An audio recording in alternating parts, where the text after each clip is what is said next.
good news and bad news. Let's get to the good news up front, then we'll get to the bad news with Zelda. So good news, we're getting TLOU early. I know some people, even perhaps diehard fans, probably will still think TLOU is coming in on Sunday.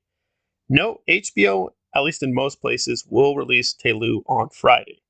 Now I'm speaking as an American on the East Coast, so check your own time and your own service. But yes, we're getting TLOU early. It's going to show up earlier.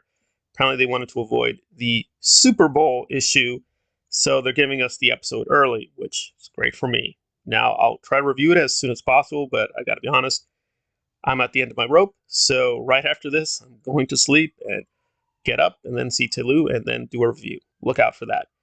All right, let's get to the bad news, which is not too bad, but still is, I think, not good for the fandom. So what is happening? Well, Zelda has finally released Tears of the Kingdom, and you'll excuse me if I don't know all the details with this new Zelda game because I'm fairly negative for two reasons. One, again, it's not too bad. I don't mind the cost thing, but I do think it's an issue, which is that this game, for whatever reason, they're going to force the fans and consumers to pay an extra $10 for whatever reason. They just decided, yeah, this Link really amazing, so you better pay extra for it.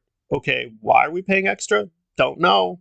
Because looking at the game onto itself, and granted, we have to go with the trailer, reviews, things like that, it just feels like fancy nonsense. It looks good, it looks solid, but nothing that warrants the bump in the price. It just feels like they gave Link a new look.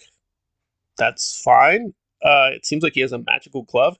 He does apparently have some new abilities. I'm curious about that, but really nothing like jaw-dropping, nothing like, oh wow, they gave us the new Super Mario 3, the new Final Fantasy 7, like something that is so amazing, so path-breaking. Okay, maybe it's a little expensive, but it will repay itself in years to come as an insanely great classical game.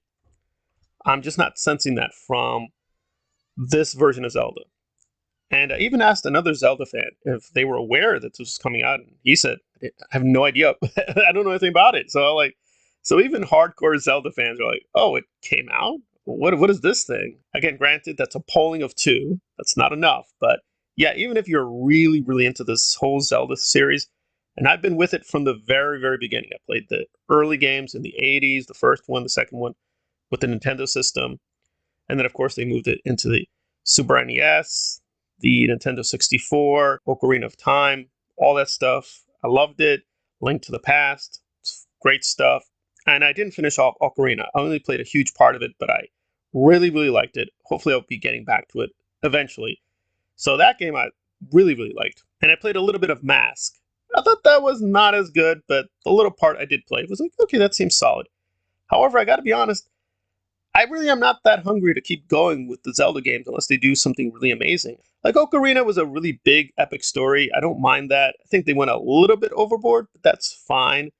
And they did it a little bit too much retconning for my taste. I liked it a lot more than Link to the Past. I don't mind the look that they gave it, but I'm one of the people that actually preferred Legend of Zelda 2 game back in the day. Yes, it's insanely hard, but I just fall in love with that kind of aesthetic, and I hope they kind of brought that forward.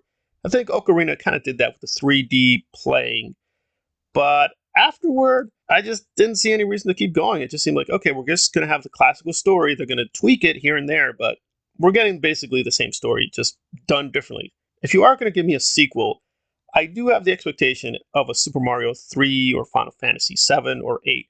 If you're just putting it out for money, I understand it. It's a business. I want to be in that business.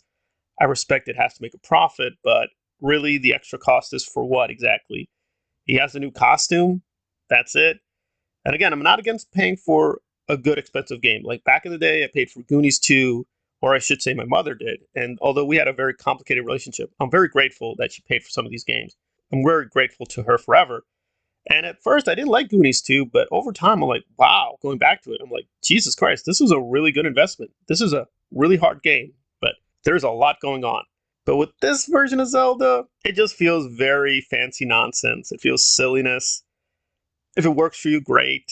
Candy bars are fine in aesthetics, but it just feels like a really expensive candy bar. But when you look at the actual contents, I'm like, okay, I could have paid $1 for this. I'm basically getting the same amount of chocolate somewhere else. Again, I'm on board for the extra cost in principle, but you got to deliver a really amazing game. If Nintendo is just trying to squeeze fans for no reason by putting out these pointless sequels, I got to say, well, at least with Majora, I could kind of see where they were going with the ideas. At least try to do more. Here, it's no addition to the legend. It's just a banking statement, which is like, okay, it is what it is, but why should I pay for it? I don't see a reason. So good news for TLOU, but kind of bad news for the Link fans, unfortunately.